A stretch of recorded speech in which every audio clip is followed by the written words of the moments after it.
নমস্কার বন্ধুরা, অপুর রান্নাবাটি চ্যানেলে আপনাদের স্বাগতম। আমি এসে গেছি একটা নতুন ধরনের রেসিপি নিয়ে।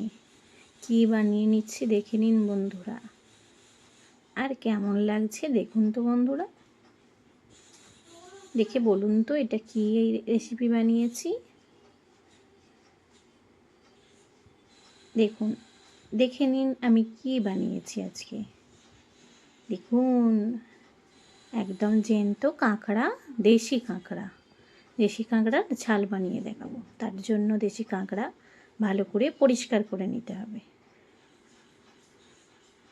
দেখুন, তার পাগুলো ভেঙে ভেঙে নিয়ে পরিষ্কার করে নেওয়া হচ্ছে।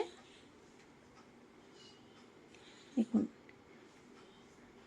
খোলসটাও ভালোভাবে খুলে দিতে হলো, দিয়ে ভালো করে পরিষ্কার করে ধুয়ে রেডি করে নিতে হবে বন্ধুরা।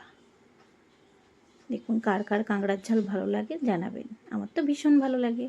আসুন, ধুয়ে পরিষ্কার করে নিয়েছি। নিয়ে কড়াই অল্প পরিমাণ সর্ষের তেল দিয়ে দিয়েছি, দিয়ে একটু সামান্য হালকা করে ফ্রাই করে নেব। দেখুন, এত কাঁকড়ায় ডিম ছিল।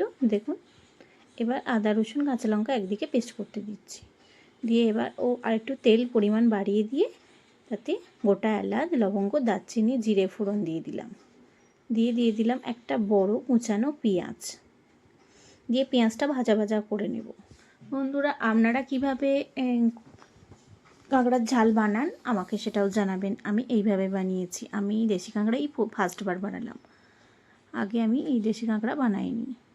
দেখুন, এবার একটা টমেটো, 1.5টা টমেটোর মতো কেটে কুচিয়ে দিয়ে দিয়েছি। দেখুন, দিয়ে দেবো গুঁড়ো মশলা। আর দেখুন, একটা নতুন লঙ্কা ইউজ করেছি, ওর ফ্লেভারটা আমার খুব ভালো লাগে তাই দিয়েছি। এটা কোনো অপশনাল, এটা নাও দিতে পারেন। এটা ক্যাপসিকামের মতোই, একটা আলাদা স্বাদ থাকে বলে দিয়েছি। দিয়ে আদা রসুন পেস্ট, কাঁচা লঙ্কা আর ধনে জিরে, শুকনো লঙ্কার গুঁড়ো আর কাশ্মীরি লঙ্কার গুঁড়ো দিয়ে নিলাম। দিয়ে ভালো করে মশলাটা কষাবো। ঝাল আপনাদের প্রয়োজন মতো দেবেন।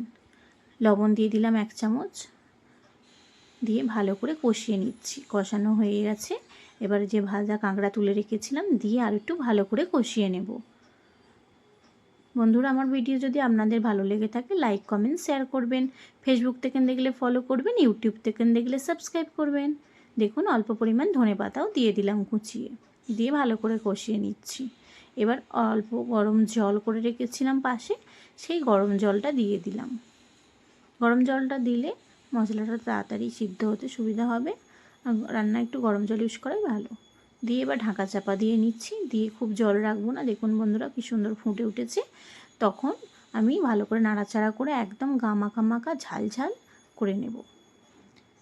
মেনলি কাঁকড়া তো আমরা ভাতের সঙ্গে ইউজ করলেও, ভাত দিয়ে কি আর কাঁকড়া খাওয়া যায়?